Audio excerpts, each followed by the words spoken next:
And we're back, segment two, I believe. Eric, this is Eric Lamblum of Leadership Develop. He helps companies in the area, well, I guess nationwide, international. I got one. I got one international. Look at you. Yeah. Okay, so it helps management leadership teams become better and help their companies. We're talking about how leadership kind of helps CrossFitters in general. And today's topic. Just a little bit about Eric, just a little bit if you didn't catch our last segment, although I think I'll probably put a link in the notes of this one. 4 tours, 3 in Iraq, 1 in Afghanistan. Yes. A major in the Marine Corps, as a helicopter pilot, flying into hot LZs to pick up the soldiers that have been hurt in action, and or grabbing whatever needs to be done, whatever's asked of you, but yes, basically in the fight. Okay, right? Yeah. Like I've said before, Eric's seen a lot of stuff that I don't care to, and has had a lot of experiences that I can't even think of. But now he's turning his focus on leadership, and I believe this can help us. Today's segment is going to be on leading from the front versus leading from the back. When's the best time to do which? Is there a better way? Yeah. So let me just turn it over to you, and just, if you can, just expound a little bit on when it's best to lead from the front versus, being a rear admiral, leading in the back. Maybe we can start with warfare or something. Okay. So successful leaders are taught that where they position themselves within, the front to the back is how they can best control the situation. Not control the group, but control the situation. Okay. Leadership is still an act of creating, the buy-in, the interaction, and synergies to overcome, whatever challenges, or to be better than yesterday type ideas, right? So if you're taking, if we're taking Marine Corps Aviation, we're going to talk about flight leadership. Flight lead being the guy who's assigned in charge of more than one aircraft to fly a formation. Okay. So let's say we had a mass casualty situation that needed more than one helicopter plus escorts for gunships that have missiles and guns on them, right? And so that flight leader is ultimately responsible for this. He's responsible for the whole mission, and you only have probably 10 minutes to jump up and get it going. So what happens on the front side is it's already it's planned and trained for months before you go over. Scenarios, right? Yeah. And so by the time you're in the position, you now put yourself out front. When we first started, the flight leader is the first aircraft. He's the guy in front. Then you'll have the multiple aircraft in a formation behind them that dictates dictates the way that we're finding what type of environment, and so that allows spacing and all that other stuff. But by being in the lead, we're responsible for the navigation. We know where we need to go. We're the ones who are taking the responsibility, the assumptions that are being made about the location, because we only got 10% to 30% of the information of what is going on in the area. So we know that somebody got hurt. We know that there's bad guys in the area. We don't know where they're at. We don't know where the friendlies are all at. We don't know where they're continuing the operation and where the pickup zone is at. Right. And so by being in the lead, we're putting ourselves at risk before we put our people at risk. Sure. Now, it's a leadership team, so it's not just me in my cockpit. I have my co-pilot who's at the controls. I have my machine gunner on the right, machine gunner on the left, and 2 corpsmen, medical assistants. And they all have buy-in. It's like, we're the leadership team. Okay, guys, we're coming in here. This is what we have to deal with. You're blazing the trail. Yeah, you pretty much. Yeah, you're pretty much. You'll be the first one shot at. Yes. Yeah, you're hopefully not. You also, like I said, tactics dictate when you push forward your escorts to go to assess the situation, assess the zones, and they'll give you better picture of what's going on because they have better defensive weapons than we have. Right. That's what they're built for. We're built for going in, picking up, and being able to protect ourselves. And so by having that situational awareness, it's communication becomes key now. By being in front, you have to communicate to everyone behind you. All right, this is what we've seen. This is what's going to happen. This is how we're going to do it. Any concerns? Any concerns, because you don't know what they don't know. Right. And so when you lead from the front, you have to really pay attention to what do they know behind me to make That you it. can't see. Right. Okay. So that's a general, leading from the front, everyone gets that example. Everyone I always see those memes or those, examples of the leaders out front, the leaders, bringing everyone with. Right.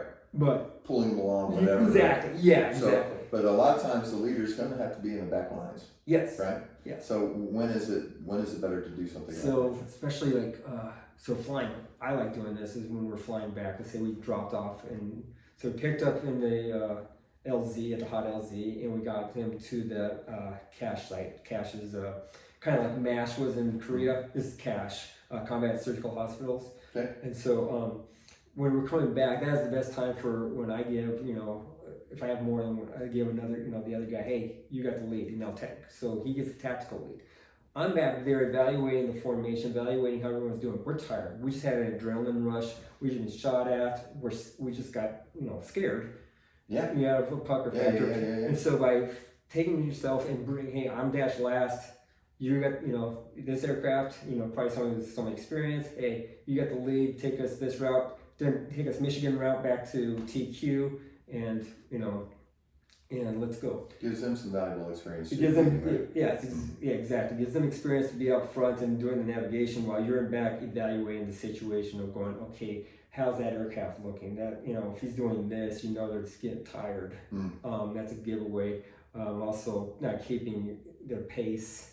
That giveaway that they're sometimes they're just watching the escorts and seeing how well they keep formation as well, just making sure they're okay, because they don't work for you directly, they work for another squadron, but at the same time, you're responsible for them, and you look out for their welfare as well. So that's a great time to be in the back going, hey, you guys go in front, I got behind, I know I gotta get home and have the responsibility to talk to the seniors about what happened and give them a debrief, and that's my responsibility. So I ain't going anywhere. So I'm just gonna make sure I'm back here, make sure you guys are okay, because I don't need you guys tailing off or having a bad situation, and I can best assess. In fact, another example is flying the same formation. Let's say an aircraft develops a malfunction. By me being the lead coming back to I can watch the performance of the aircraft. I can see if it's deteriorating, just by my experiences, I can see what's going on with the aircraft and how far we can make it. Because the pilot up front, you could be, inexperienced, but, make a judgment call. But I can give advice from that. They're going, I don't think that aircraft can make it that long. Why don't we find this closer zone? I think you'll be a bit off there. And most times they'll accept that advice. Sure. Okay. Cool. Now, okay. So how do you take that into company now? Okay. So for a manager or something, and when should they lead from the front? When should they lead from the back? So that's what's great about so like brand new leaders, the doer leaders. They're the ones that were they're the guys that were doing it on the line first, and now they're raised to a position and where they lead from the front by doing it. Now that they're put up front, people look at them a lot more, and so they know they are paid attention more. Yeah. But then as they're growing as a leader in those areas, and they find themselves more in the administrative role, that's when you start finding yourself in the administrative role. That's when you need to take that time to get back out, which means now you're behind those guys and allowing them, your frontline customer-facing workers to do their thing, but you're now observing them, and you're not doing it to evaluate them as performers. You're evaluating them as in how are they doing. How are they personally, human? How are you doing, with as a person? Is your interaction less than what you show at the office because you're worn out, you had a bad customer, things like that. That's coming from the front, going to that rear look, just allowing because then other times you find that some of those customer-facing employees rise to the occasion. Boss is watching me. Yeah. Well, I guess that was going to be the next piece. You don't have to have a title to be a leader in an organization, right? Right. You can lead from the middle. Oh yeah. You could be, a new hire. Oh yeah. That ends up being leading from that kind of position as well, right? I had a situation where I was brought into back to the Purple Foxes to be their aircraft maintenance officer, because their commanding officer knew me and he knew my background and he wanted me to fix a problem they have. Squadron has 12 aircraft. They could only get one aircraft flying at a time because there was no way they could keep up with the flight schedule and get these other aircraft repaired to build up. Leading your boss is kind of one of those tricks, you know. And what it becomes is, I watch this in companies. I've seen this amongst other executives. Leading your boss isn't just saying, "Hey, sir, you got it wrong. Trust me, I got this." It's not like that. It is feeding him the information. "Hey, sir, I understand this is the situation. I have a plan. And you're not going to like it at first. You always admit it. They're not going to like it. And here's why. Because you're going to do a dive down. We're going to do a performance down to get that springboard to go up, right?" And so, like, for me, I had to tell him, "Hey, we got to stop flying for 2 weeks. And you can't, you telling your boss that he can't have the squadron fly for 2 weeks is like telling him he might as well, be fired from his position or, and he's like going, "Okay, how are you gonna make that up?" And I'm like, "Oh, here's the plan, and here it is." And you show him, if you give me this time to fix this problem, I will not only make up the lost flight time or the lost performance or lost, I will show increase productivity exactly over and above what you would have, what your current, what my ROI is going to be and why it's going to pay off dividends to do it this way versus doing the status quo. Right.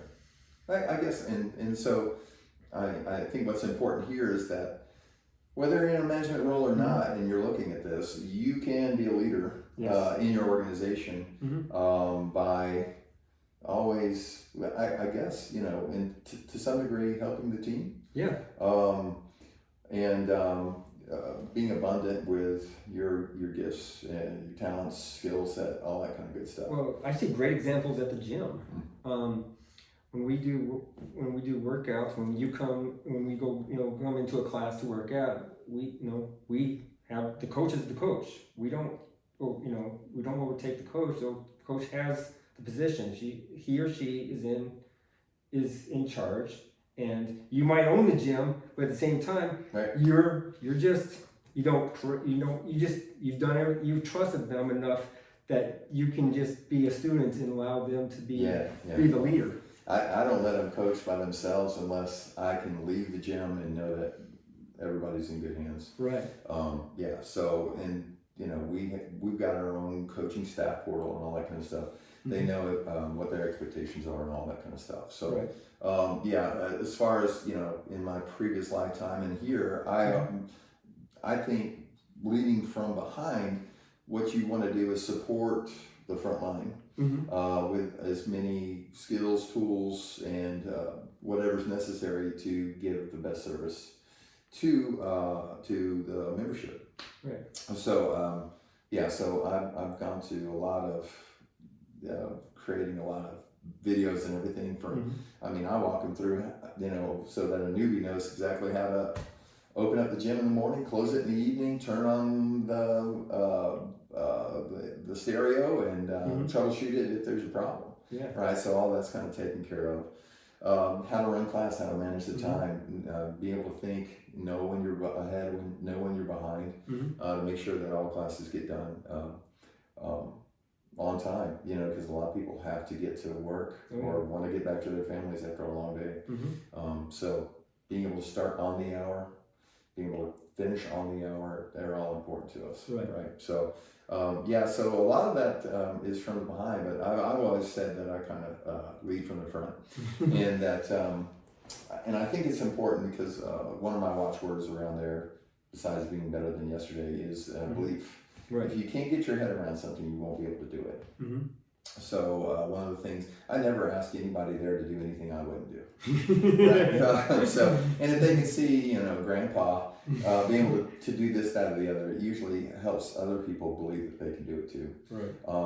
And I think that's why I follow the same programming that everybody else does. Because then I have feedback immediately or within a month, of doing a programming cycle on whether it's helping us or not. Right. Do I feel like I'm getting better or not? Right. And so just throwing out programming that I don't do myself, I don't think I'm doing anybody a favor. So that's why I kind of dive in there and do it with you guys as well.